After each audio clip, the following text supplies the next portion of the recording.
rejoicing, bringing in the sheaves, bringing in the sheaves, bringing in the sheaves. We shall come rejoicing, bringing in the sheaves, bringing in the sheaves, bringing in the sheaves.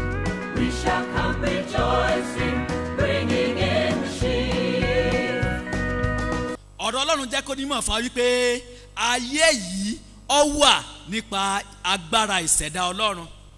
This world came into being through God's creative power. Ayé yìí ó wà nípa ìṣẹ̀dá Ọlọ́run. Nígbà tí Ọlọ́run dá ayé tán, ọ̀rọ̀ Ọlọ́run tún fi yé wa pé ayé wà ní júújú. Gbogbo ayé tó wà ní júújú, Olúwa yóò fún ayé wa nítumọ̀. Olúwa yóò fún ayé wa nítumọ̀. Ó ní ayé ò nítumọ̀. It was void. It was shapeless. It has no color. It has no shape. When you look at the world, you cannot say it is in form of rectangle. You cannot say it is in form of a circle. You cannot say it is in form of a trapezium or parallelogram. It has no shape. It was shapeless. Nígbà tí Ọlọ́run dá ayé, ayé wà ní júújú. Ẹ lè sọ pé orí rubutu. Ẹ lè sọ pé onígun mẹ́rin ni. Ẹ lè sọ ntọ́ jẹ́ kò tiẹ̀ nítumọ̀ ni. Ṣùgbọ́n Ọlọ́run nínú àánú rẹ̀, ọ̀ràn ẹ̀mí rẹ̀, God allow his spirit to move over the world. Ọlọ́run gba ẹ̀mí rẹ̀ láàyè láti rábàbà sórí ayé. Ìgbà náà ni ayé tó nítumọ̀. Ìgbà náà ni àlàáfíà tó bẹ̀rẹ̀ sí farahàn nínú ayé. Mo gbàdúrà lẹ́ẹ̀kan sí gbogbo ayé tó wà ní júújú, Olúwa yóò fi túmọ̀ sáyé wa. Gbogbo ọ̀nà tó dàbí ẹni pé ó ti dàrú, Olúwa yóò tan ìmọ́lẹ̀ ológo sínú ayé wa. Mo fẹ́ ká mọ̀ wípé Jésù ó ní ìpilẹ̀ṣẹ̀ àlàáfíà. Jésù sọ fún wa níbi tá a ti kà lẹ́ẹ̀kejì, Jòhánù orí 8 ẹsẹ̀ 12, ó ní èmi ní ìmọ́lẹ̀ ayé. Jésù yìí kàn ṣe ìmọ́lẹ̀ lásán. Oríṣiríṣi ìmọ́lẹ̀ ló wà. There are different kinds and sources of light. Oríṣiríṣi ìmọ́lẹ̀ ló wà. Ìmọ́lẹ̀ sì ju ìmọ́lẹ̀ lọ. A máa kọrin kan nígbà tá a wà lẹ́gbẹ́ ìràwọ̀ pé iná juná lọ, làǹtíríkì, bàbá àtùpà. Ìmọ́lẹ̀ tó ju ìmọ́lẹ̀ lọ òun ni Jésù Kristi. Jesus is supremely the light of the world. Jésù òun ni ìmọ́lẹ̀ tó ga jùlọ. Jésù òun ni ìmọ́lẹ̀ tó ga jùlọ. Ó ní èmi ni ìmọ́lẹ̀ ayé. Gbogbo ẹni tó bá tọ̀ mí wá kò ní rìn lókùnkùn mọ́. Ó ní ìpilẹ̀ṣẹ̀ àlàáfíà sí gbogbo àwọn orílẹ̀-èdè. Gbogbo ibi tí ó bá ti sí Jésù, ní tí máa ń wà ńbẹ̀ ní ìdílọ́wọ́, ìdàrúdàpọ̀, iṣẹ́ ibi, ẹgbẹ́ òkùnkùn, ọ̀tẹ̀ dídì, ìwà búburú, ìgbéraga sí Ọlọ́run, àìwà bí Ọlọ́run, ìṣekúṣe, ìjẹkújẹ, ìmukúmu, ìrìnkúrìn, ẹgbẹ́kẹ́gbẹ́. Gbogbo ibi tí ó bá ti sí ìmọ́lẹ̀ Jésù, wherever the light of Jesus is lacking, what we find there is hindrance, is chaos, is evil, is sin, is occultism and secret society, and there cannot be peace there. Kò lè sí àlàáfíà níbẹ̀. Àwọn ẹgbẹ́ òkùnkùn, àwọn ẹgbẹ́ burúkú, ẹgbẹ́ oṣó, ẹgbẹ́ àjẹ́, ọ̀tẹ̀ dídì, ìdàrúdàpọ̀, àwọn nǹkan tẹ́ máa rí níbẹ̀ nìyẹn. Àwọn nǹkan tẹ́ máa rí níbẹ̀ nìyẹn.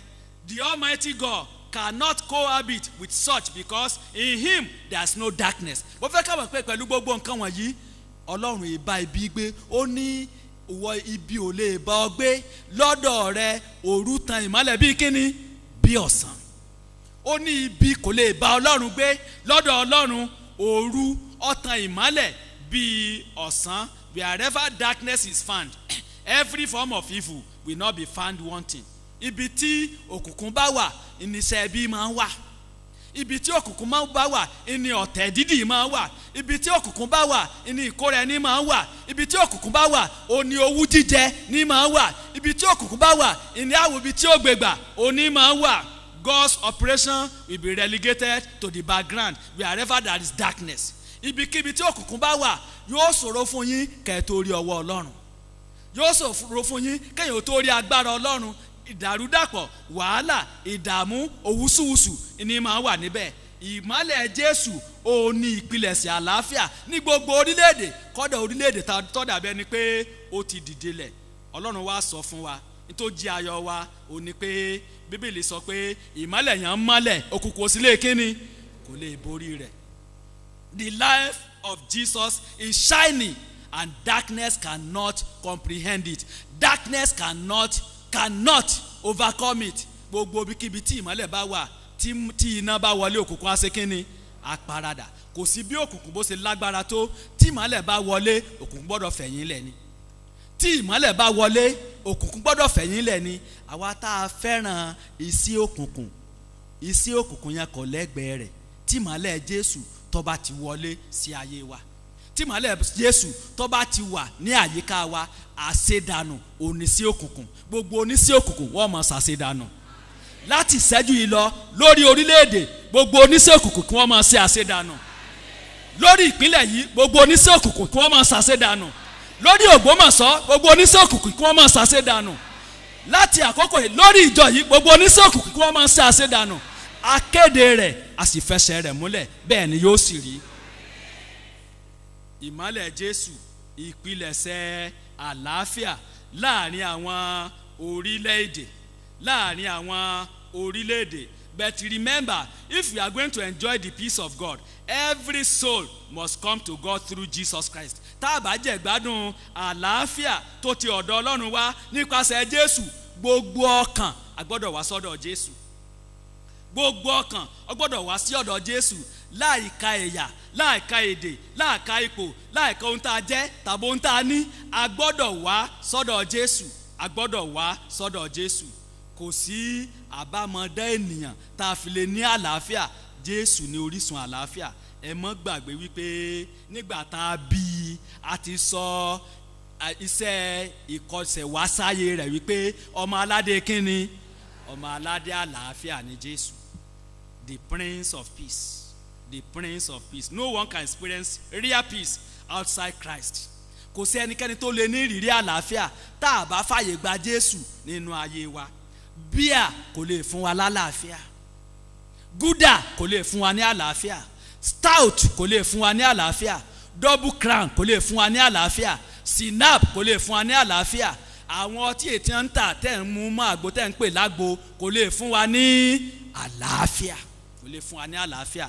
Jésù nìkan ló lè fún wa lálàáfíà. Jésù nìkan ló lè fún wa ní àlàáfíà. It must be stressed in the overall that Jesus is the light that gives real peace to all the nations. We should allow him access into our life today. A gbọ́dọ̀ gba Jésù láàyè kó wọnú ọkàn wa.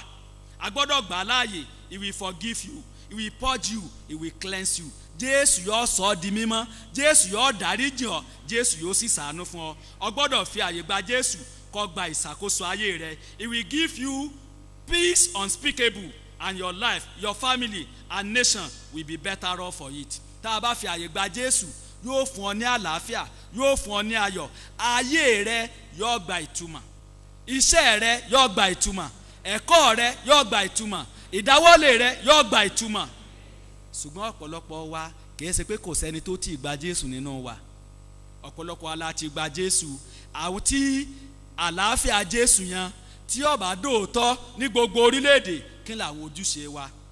Kí ni àwọn ojúṣe wa? Those who are beneficiaries of Jesus' peace already in the nation must be grateful to God. Nǹkan àkọ́ ni pé ẹja lẹ́mìí ìmoore. Àwa tá a ti gba Jésù.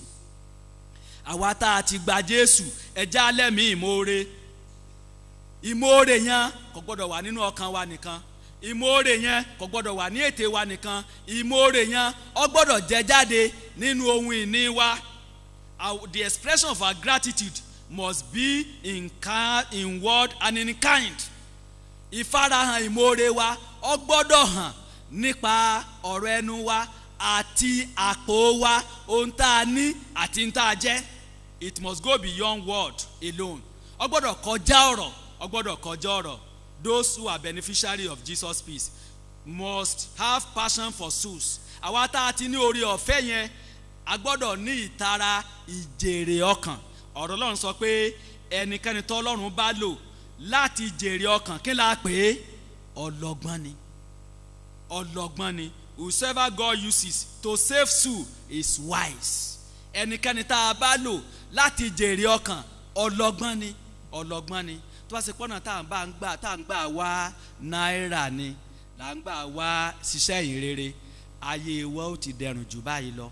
ṣé ẹ mọ̀ pé ṣòro tá a ní pẹ̀lú àwọn Boko Haram àwọn àṣẹ àtẹ̀yìnwá wa ni ọ̀pọ̀lọpọ̀ alájẹ́ business partner fáwọn èèyàn yìí ọ̀pọ̀lọpọ̀ alátidé òwò pọ̀ pẹ̀lú wọn ṣùgbọ́n ká tiẹ̀ yanu wájọ́ kan pé Jésù ní olùgbàlà àkókò ṣe wọ́n sì ní gita bá fojú ré náà ní ṣe kínni ní gúnni lójú ẹ̀wọ̀n tójú wa ń rí wọ́n mọ̀ pé ogun yẹn Ọlọ́run ti ṣe ogun yẹn ò sì ní gbérí mọ́ Olúwa ó ràn wá lọ́wọ́ a gbọ́dọ̀ rí pé gbogbo ohun tá a ní àti ohun tá a jẹ́ a lò wọ́n fún ìjèrè ọkàn. We must be ready to spend and be spent. A gbọ́dọ̀ ṣetán láti náwó àti láti nára. Ìdí tí Ọlọ́run ò fi mú wa kúrò nínú ayé nígbàdà tá a gba ẹnì kọ̀ọ̀kan wa là ní pé àlójúṣe. The reason why you are immediately transported and transmitted from the heart to heaven when you are saved because God has a duty for you to carry out, to perform. No one can quantify or pay the price of the soul of man. Kò sẹ́ni tó lè sọ iye tí ọkàn ènìyàn jẹ́. Kò sẹ́ni tó lè sọ. Ọlọ́run fẹ́ ká nára, ká sì náwó, ká nára, ká sì náwó. Jẹ́ ká wo àwọn olóṣèlú. Kò sí tí wọ́n lè ṣe láti rí pé àwọn wá àwọn tí ó dìbò fáwọn. They are very serious. I learn a lot from them. We need to learn from them. Kò síbi tá a ti lè kẹ́kọ̀ọ́. They are very serious, very diligent, very diligent. Toru ni wọ́n máa ṣe pàdé. Ìpàdé àṣemọ́jú kéríání. Ṣérọ́ ni kò sórun lójú. Bí wọ́n ṣe ń plan ni wọ́n ń strategize ni wọ́n ń sáré sókè ni wọ́n ń sáré sódò gbogbo ọ̀nà láti rí pé àwọn gbégbé olúborí. Ṣùgbọ́n àwa tá a wá tọ́yẹ pé ọdẹ pẹ̀lú gbogbo rẹ̀ kò sí ìdánilójú ń bẹ. Tó bá jẹ́ pé ẹnìkan ṣoṣo ló bọ́ wà fún olóṣèlú nílùú yìí tó ẹgbẹ́ nìkan ṣoṣo ní ó dìbò fún he will be so optimistic. A ní àwọn ó ṣe kínni àwọn ọ̀jàwé kínni àwọn ọ̀jàwé olúborí. That is good. Honestly, it's a good trait. You have to learn a lot from them. Wọ́n á ní àjàwé olúborí tó ẹgbẹ́ nìkan ṣoṣo ló ní o yóò sọ pé wọ́n ọ̀jàwé olúborí àwa tá a wá ní ìdánilójú àá kàwọ́ gbéra. Because we are sure of where we are going. We are sure of our reward. A ní ìdánilójú èrè wa a sì mọ ibi tá à ń lọ a sì mọ̀ pé Jésù tó sọ̀rọ̀ yẹn kì í ṣẹni tí sọ̀rọ̀ tí ṣe kíni tí kò jẹ́. Why are you so lethargic and complacent? Kí ló dé tá a máa fi káwọ́ gbéra tá a fi jáfira ṣiṣẹ́ Ọlọ́run tá a fi jáfira ṣiṣẹ́ Ọlọ́run. Mo ṣàkíyèsí wípé níbi ọdún díẹ̀ sẹ́yìn iye tá a dá lọ́dún kọ̀ọ̀kan òun náà là ń dá sóòtì ní promotion ni sóò ní salary increase lọ́dún ni ṣẹ̀ṣẹ̀ rí ọ̀dá sí ni o tún ń dàgbà Ọlọ́run ń fún ọ lókun iye tó ọ̀dá lẹ́sìn náà ló tún ṣe kínni náà ló tún mú wá lọ́dún yìí o sì fẹ́ kọ́lọ́run ọjọ́ wo là ń gbàdúrà tá a gbàdúrà kọ́lọ́run kó ṣe kínni kó gbé ọ̀gá níjọ́ wo lọ gbàdúrà pé Olúwa gbé mi ga Olúwa sọ ìpín mi di gbígbòòrò sí àmọ́ ò múra ọ̀rọ̀ àwọn baba ńlá wa sọ pé ọmọ tó bá sípà là á ṣe kínni òun là á gbé àwọn ètò Ọlọ́run ti ṣe fún ọ kí ló ṣe pẹ̀lú wọn. Kí ni nǹkan tó ṣe pẹ̀lú wọn? We must not forget that it took God to give us Jesus to save us. It cost Jesus the whole of his life to save the lost humanity. Ọgbà Ọlọ́run ní ọmọ rẹ̀ kan ṣoṣo kó tó wá ṣètò ìgbàlà wa. Àmọ́ dásà kan tó wà nínú Bíbélì tí ó sì yé wa ọ̀fẹ́ la fi fún ni ọ̀fẹ́ la ṣe kí ni ọ̀fẹ́ la gbà. Ìwọ́n fún wa lọ́fẹ̀ẹ́ lóòótọ́ a sì gbà ní kíni a sì gbà lọ́fẹ̀ẹ́ sọ́fẹ̀ẹ́ lọ́dọọdọ wa sọ́fẹ̀ẹ́ lọ́dọọdọ wa ọ̀nà Ọlọ́run ní Jésù ọ̀nà Ọlọ́run fún ní Jésù ká tó lè nígbàlà ọ̀nà Jésù ní ìgbésí ayé rẹ̀ ká tó lè nígbàlà. Àwọn ajíhìnrere tí wọ́n mú gbàgbọ́ wá ọ̀pọ̀lọpọ̀ lẹ̀mí wọn ṣe kíni lẹ̀mí wọn lọ sí. Abájọ tí àwọn òpìtàn wọ́n pe àdúgbò ìlà oòrùn adúláwọ̀ wọ́n pè ní ibojì àwọn aláwọ̀ funfun ibojì àwọn aláwọ̀ funfun torí pé Ọlọ́run lọ́mọ yí ẹ̀mí tó sùn káwò tó nígbàlà. Nítawà àwa la gbà lọ́fẹ̀ẹ́ ọ̀fẹ́ kọ́ lọ́dọọdọ wa. It did not reach us free. It cost people their lives. It cost people billions of dollars. It cost them their effort. Ọ̀pọ̀lọpọ̀ nǹkan ló ná àwọn èèyàn ìrere ìlọ́jẹ́ pé èèyàn ń gbà lọ́fẹ̀ẹ́ láti mú ìrere lọ síbì kan lọ síbì kejì, ọ̀pọ̀lọpọ̀ nǹkan ní máa náyàn, ọ̀pọ̀lọpọ̀ nǹkan ní máa náyàn. Ẹni tó bá sì tó oyin wò ó gbọ́dọ̀ pín pẹ̀lú àwọn ẹlòmíì. If the people in Taraba State, I mean the Mumuye people who are adherents of Madin religion, regarded as protector, provider and future teller, we surrender to Jesus, you must give.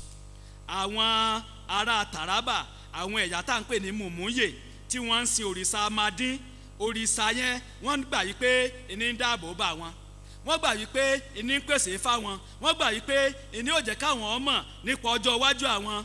Tí wọ́n bá bọ́ kúrò nínú ìdè yẹn, tí wọ́n wá sọ́dọ̀ Jésù olùfúnni ní àlàáfíà, a gbọ́dọ̀ ṣe ìfifúnni tó nítumọ̀. The Kamukus, where only 10% are Christians, even presently, despite the number of years that Baptists have spent there, you must give. Àwọn Kamuku, ẹ jẹ́ ká wo iye ọdún àti bẹ̀rẹ̀ iṣẹ́ ìrere níbẹ̀. Àwọn Kamuku, àwọn ẹ̀yà amọ̀gbà àwọn tá ń pè ní Bago, former recording secretary of the convention, ẹ̀yà wọn ni Kamuku. A ti wà ń bẹ ní ìsìn ojú 20 ọdún lọ. Wọ́n fẹ́ tọ́gbọ̀n ọdún tá a ti bẹ̀rẹ̀ iṣẹ́ ìrere níbẹ̀. Àwọn tí wọ́n ti ìdóngbàgbọ́ wọn ò ju ẹnìkan nínú èèyàn 10 lọ. Wọn ò tí ì ju ẹnìkan nínú èèyàn 10 lọ. That is the present statistics. What of the Batonus in Kwara State there, the neighboring state, where they still exchange their wives? It is only the elderly ones in the community that make decision for others. The 99% of population there are Yorubas and they are still Muslims. Ní Batonus ní ìpínlẹ̀ Kwara ń bẹ̀ yẹn, àwọn ẹ̀yà Botonu wọ́n máa ṣe pàṣípàrọ̀ àwọn ìyàwó wọn. A ní kí ìyàwó wọn lọ sọ́dọ̀ ẹnìkejì rẹ̀ kó lọ lọ́jọ́ díẹ̀ ń bẹ̀.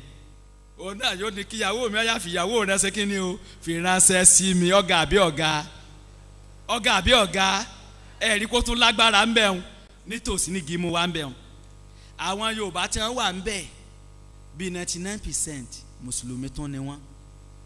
Mùsùlùmí ni wọ́n. What of the Gombe mission field, which is occupied by the Fulanis? The Kebbi State mission field, where Kengawa live, they are still predominantly Muslims, and while some of them are still adherents of African traditional religion. Ní ìpínlẹ̀ yìí, Mùsùlùmí, ẹ̀sìn Islam àti ìbọ̀rìṣà òní wọ́n sì tún ṣe. The Oka people, the Onitsha mission field in Anambra and Enugu State, this is where Osu case system is still practiced. Ní àdúgbò pápá ìrere tó wà ní Ọ̀ka àti Onitsha ní ìpínlẹ̀ Anambra àti Enugu, àwọn kan wà tó pé wọ́n yà sọ́tọ̀ pé kò sẹ́ni tí ó ní nǹkan kan bá wọn ṣe, wọn ò ní gbà wọ́n láàyè kí wọ́n kópa nínú ètò tó dára láàrin ìlú, wọn ò ní fẹ́ ọmọ wọn, wọn ò sì nígbà káwọn náà fẹ́ ọmọ wọn, torí wọ́n gbà yí pé àwọn ọmọ wọn àti fi wọ́n ṣe ètùtù, wọ́n ti ní ìbáṣepọ̀ pẹ̀lú ẹ̀mí òkùnkùn àti fi wọ́n rúbọ sí òòṣà. All these mission fields need church auditorium, they need land, they need school, they need teachers, they need means of transport, they need like vehicles, like motor vehicles, like motorbikes, they need money, they need trained workers, trained pastors and missionaries. How can this be possible without you giving? Eléyìí ò lè ṣeéṣe. Àwọn gbogbo bí tá a sọ yìí, wọ́n nílò pé ká kọ́ ilé ìjọsìn fún wọn, wọ́n nílò iléèwé, wọ́n nílò oníwàásù, wọ́n nílò olùkọ́ni tó jẹ́ ọmọ Ọlọ́run tó jẹ́ onígbàgbọ́, wọ́n nílò àwọn ajíhìnrere, wọ́n nílò ọkọ̀, wọ́n nílò atakùkù, wọ́n nílò kẹ̀kẹ́ olóńgere, ọ̀pọ̀lọpọ̀ nǹkan ni wọ́n nílò. Tí a bá fi fún ni, ẹnu òfìfo kò rún wòmùwòmù yàmùyàmù. Giving is imperative if the nation of the world will experience peace. Tá a bá ní ìrírí àlàáfíà, túláàsì ní ìfifúnni. Tá a bá ní ìrírí àlàáfíà, túláàsì ó ní ìfifúnni. Ọ̀kan nínú ibi tí àwa àgbà ti dá tó tá a sì mọ Bíbélì tó, ọ̀kan nínú àléébù wa ni pé aláhùn. Ẹ má bínú o, ǹjẹ́ wọ́n sẹ́yìn báyìí, ẹ foríjìn mí ni o. Kí mo láà ṣe? Aláhùn. Aláhùn, we are stingy and close-fisted. We don't give. And this is one of the lessons we have to learn from the new generation churches. A ní ahun àìfẹ́ fi sílẹ̀. In the new generation churches, every member sees himself as a worker.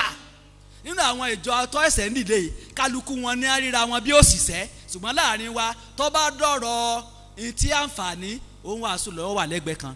Tó bá dọ̀rọ̀ ọsẹ́, òun ní wàásù nìkan ní òsì, òun lòṣìṣẹ́ ẹ̀jọ. Ṣé bẹ́ẹ̀ ni àbí bẹ́ẹ̀ kọ́? Kò sì yẹ kó rí bẹ́ẹ̀. Gbogbo alọ́lọ́run gbéṣẹ́ lé lọ́wọ́. alàgbà Pọ́ọ̀lù ó sọ fún àwọn ará Fílípì ó ní ẹ̀yin ni ayọ̀ mi ẹ̀yin sì ní kíni ẹ̀yin ládé mi. Ṣé pásítọ̀ nìkan ní ọgbà adé ayọ̀ àti adé ògo nígbà tá a bá dọ́dọ̀ Jésù? Gbogbo wa la pèsè rẹ̀ lẹ̀ fún, ṣùgbọ́n a gbọ́dọ̀ ṣe ìfifúnni.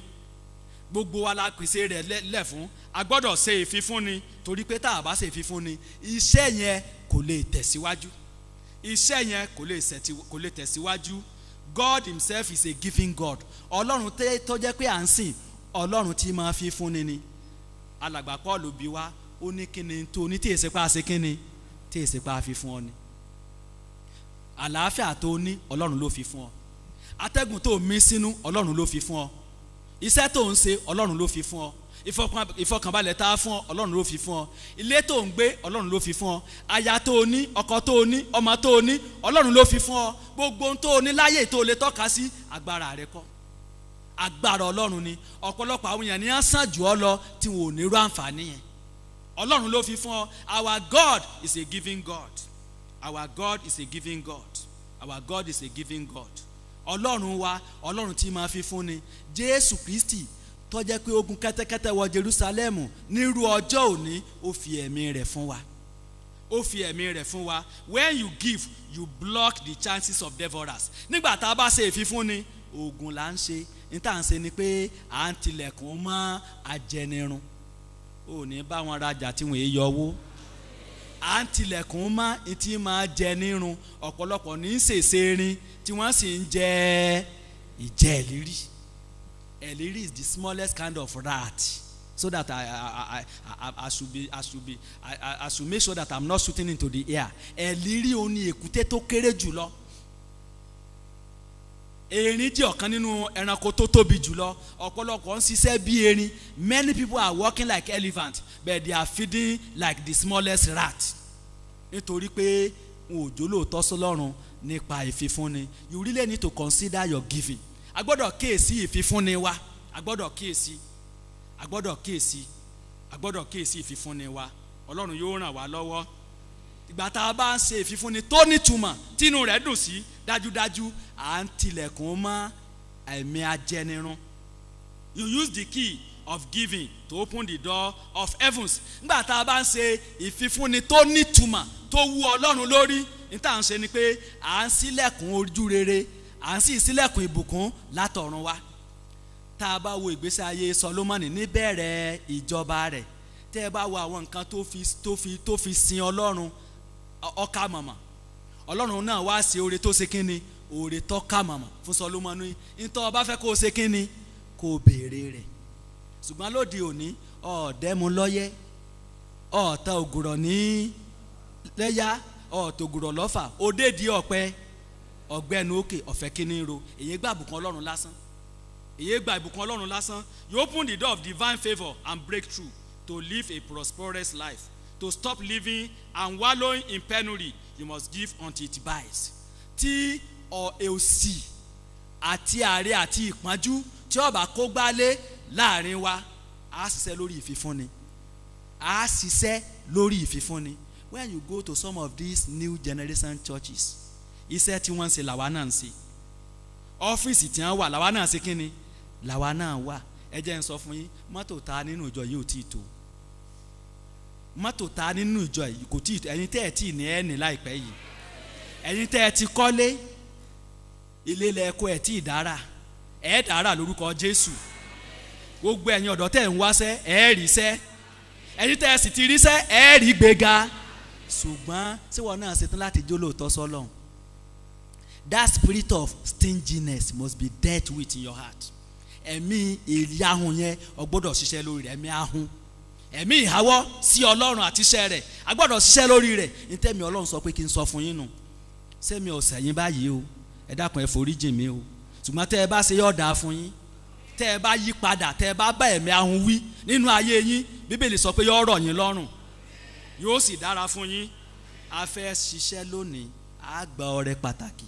Mo rí i pé bí ọdún díẹ̀ sẹ́yìn bíi 30,000 ìjọ yìí kò yẹ kó rí bẹ́ẹ̀. Sẹ́ẹ̀ ní gbéga ni, sẹ́ẹ̀ ní salary increase ni. Ẹbí wọn tún fowó sówó, iye tó ọ̀dá lẹ́sìn náà lọ́ọ́ dáńdùn ta náà lọ́ọ́ dáńdùn rin, o sì fẹ́ kọ́ lọ́hún ó gbé ọ̀gá. ronú lórí rẹ̀ kó ṣàtúnṣe. Olúwa ràn ọ́ lọ́wọ́ o. What will you do this year to promote mission? Kí ló ṣe lọ́dún yìí láti mú kí ìrere Jésù kí ó tẹ̀síwájú sí i? Kìí ṣe Ìbàdàn ni wọ́n ti ṣe o, kìí ṣe global mission o, because the headquarters of Nigerian Baptist Convention is in different local churches. Ìtí àwa local church tá a bá fẹ́ kí àjọ ńlá ó jẹ́ òun ni yóò jẹ́. Are you ready to be faithful? Are you ready to play your own part? Ìjọ o ṣetán láti sojúṣe rẹ? Ìjọ o ṣetán láti ṣe? Ọba Dáfídì ó ní ká má rí i pé ohun tí ọ̀nà mi ní nǹkan kan lèmi ò fi sin Ọlọ́run mi. Ká má rí, you have to give until it bites. Ó fi fún débi pé ọmọ lára nítorí ó fi fọ́lọ́run nítorí ọmọ lára. Ó mọ̀ pé ó ní bùkátà, ó mọ̀ pé ó fẹ́ sanwó iléèwé ọmọ, ó mọ̀ pé ó fẹ́ kọ́lé, ó mọ̀ pé ó fẹ́ rán ọmọ iléèwé, ó mọ̀ pé ìyàwó jẹ, ọmọ jẹ, ọkọ jẹ, ọgbọ́ ti lé bàbá, ọgbọ́ ti lé ìyá, ọgbọ́ ti lé àná, ọgbọ́ tààrin ìlú. Ṣùgbọ́n ọgbọ́dọ̀ fi fúnni débi pé ọba débi pé ọmọ ńlá nígbà tó fi lẹ̀. Ntí ọ̀ràn wá kankan tí ò nítumọ̀ ọrẹ èṣù rẹ̀ ni là ń fi ilẹ̀ fọlọ́run. No sitting offering, no sitting offering. Ọrẹ tí ń ṣe Ọlọ́run lẹ́fùsù rẹ̀ sẹ́ẹ̀sì mọ̀ pé tó bá ṣìyàn lẹ́sù rẹ̀ kí lèèyàn máa ṣe? Èèyàn máa pọ̀ ni. Ntí ń bá ń ṣìyàn lẹ́sù rẹ̀ èèyàn máa pọ̀ ni. Ọrẹ tí Ọlọ́run yóò fi tayọ̀tayọ̀ gbà, tí ó dùn nínú kan Ọlọ́run, tí ọkàn Ọlọ́run tí ó súre fún ọ ló fi sílẹ̀ lónìí. Mo gbàdúrà Olúwa yóò ràn ọ́ lọ́wọ́. Ẹ jẹ́ ká gbàdúrà.